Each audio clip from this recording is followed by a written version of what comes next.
Hello guys, welcome back to another video. मैं हूं ज़हीम अब्बास और आप देख रहे हैं YouTube channel Zaheem Abbas vlog. तो आज आप लोगों के लिए एक बहुत ही इन्फॉर्मेटिव वीडियो लेके हाजिर हुआ हूं। रिसेंटली जो न्यूज़ चल रही है कि 700 स्टूडेंट्स को कनाडा जो है डिपोर्ट कर रहा है वापस उनके कंट्रीज में। दिल दहला देने वाली जो खबर सुन के तमाम जो स्टूडेंट्स हैं जो कनाडा में भी रह रहे हैं या जो कनाडा आ रहे थे वो भी एक दफ़ा डर चुके हैं।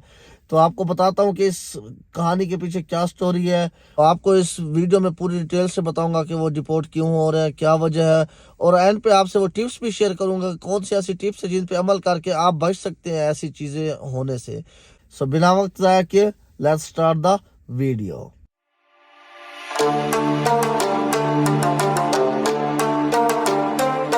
तो गाइस, जो न्यूज़ सुनने में आ रही है वो न्यूज़ ये है कि 700 जो स्टूडेंट्स हैं उनके डिपोटेशन ऑर्डर्स जो हैं वो निकल चुके हैं। वो भी आम लोगों की तरह स्टूडेंट वीज़ा पे आए थे और फिर उन्होंने वर्क वीज़ा अप्लाई किया और वो 2-3 साल से वर्क वीज़े पे भी काम कर रहे थे।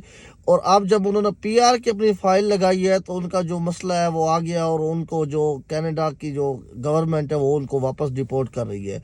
तो आपको बताता हूँ कि उनकी क्या स्टोरी और क्या मसला था। तो कहानी शुरू होती है आज से 5 साल पहले। सबसे पहले आपको ना एक बेसिक रूल बताता हूँ कि जब आप कनाडा का वीज़ा अप्लाई करते हैं स्टूडेंट परमिट, तो कैसे होता है। आपको किसी एजेंट के थ्रू करना पड़ता है या आपको खुद करना पड़ता है। तो इसमें दोनों तरीके वैलिड होते हैं, मगर आपको इस चीज़ का गवर्नमेंट को बताना होता है और गवर्नमेंट को पता भी लग जाता है कि आपने खुद अप्लाई किया अपना या आपने किसी एजेंट से करवाया है।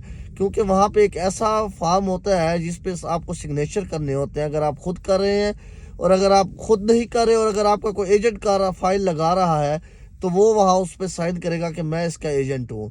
बेसिक बताता हूँ कि ये वर्क कैसे करता है। तो जब कोई बच्चा स्टूडेंट वीज़ा अप्लाई करता है तो वो ऑफर लेटर होते हैं, वो कॉलेज होता है वो बच्चे को ऑफर लेटर भेजता है कि आपकी सीट कंफर्म हो चुकी है और आप हमारी जो यूनिवर्सिटी है उसमें पढ़ सकते हैं। तो हुआ यूं है कि जो एजेंट था उसने जो बच्चों को ना 2 नंबर ऑफर लेटर दे के कनाडा तो भेज दिया है। जब कनाडा उनको भेज दिया है तो जो अथॉरिटीज थी उनको एयरपोर्ट में भी पता नहीं चला इस चीज़ का, तो बच्चे आ गए हैं कनाडा। तो फिर उसने उसको कॉल करके बच्चों को बता दिया कि आप लोगों को कोई प्रॉब्लम हो गया और आप इस जो कॉलेज में जिसके लिए आप गए थे वहाँ आपका जो सीट्स थी वो फिल हो गई है, तो इसलिए आप कोई और कॉलेज देख लें या कहीं और जगह एडमिशन ले लें। क्योंकि जब आप कनाडा आ जाते हैं तो आपके लिए कोर्स चेंज करना बहुत आसान हो जाता है। तो उन बच्चों ने भी कोर्स अपना चेंज करके किसी और यूनिवर्सिटी या कॉलेज में पढ़ना शुरू कर दिया।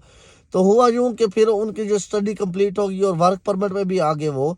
लेकिन फिर वर्क परमिट के बाद जब बच्चों ने पीआर की फाइल लगाई तो फिर अथॉरिटीज को पता चला कि इनका जो ऑफर लेटर थे वो जाली थे। तो उन्होंने पहले तो 1-2 केस निकला, फिर जब उन्होंने ज्यादा छानबीन की तो फिर पूरे 700 स्टूडेंट्स ऐसे निकले जिनके जो फेक ऑफर लेटर थे। तो एक बच्चे ने अपनी कहानी शेयर की जो जलंधर से था। तो उसने बताया कि मैंने जो एक रिलेटिव एजेंट था हमने उसके थ्रू अप्लाई किया हुआ था, तो उसने हमसे साइन भी करवाए थे, मगर उसने ये शो किया हुआ था उस एजेंट ने कि ये जो बच्चे हैं इन्होंने खुद अप्लाई किया, मैं इनका अप्लाई नहीं कर रहा। तो इसलिए अब एजेंट को भी कसूरवार नहीं ठहरा सकते और इसलिए गवर्नमेंट ने उनको डिपोर्ट करने का फैसला किया है।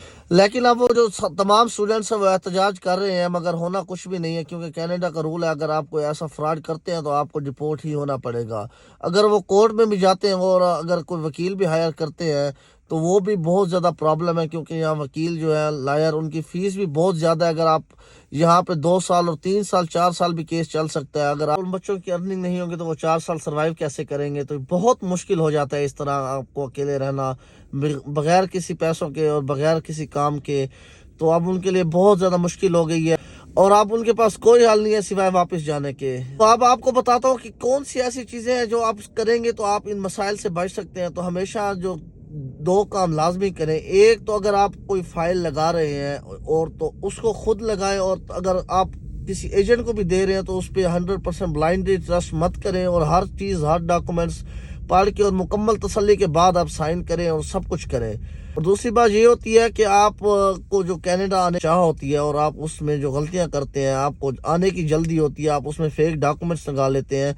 और कुछ बच्चे ऐसे होते हैं जो सितंबर इनटेक में आना चाहते हैं और 2 महीने पहले एजेंट के पास जाते हैं कि बस हमें किसी तरह कनाडा भेज दो। तो वो फिर फेक डॉक्यूमेंट्स लगा कर आपको कनाडा तो भेज देते हैं, मगर फिर यहाँ के जो प्रॉब्लम्स बनती हैं वो फिर आपको सारी ज़िंदगी आपके गले पड़ जाती हैं। तो आप लोगों ने ऐसे कामों से बचना है और अगर आना है तो भाई लीगल तरीके से है, फेक डॉक्यूमेंट से बचें। और अगर आप किसी एजेंट के थ्रू भी कर रहे हैं तो फिर भी मुकम्मल तसल्ली करके और फिर करें। आई होप आज की जो वीडियो आप लोगों के लिए इंफॉर्मेटिव साबित हो। मेरे चैनल को सब्सक्राइब करें, वीडियो को लाइक करें, शेयर करें। Thank you so much.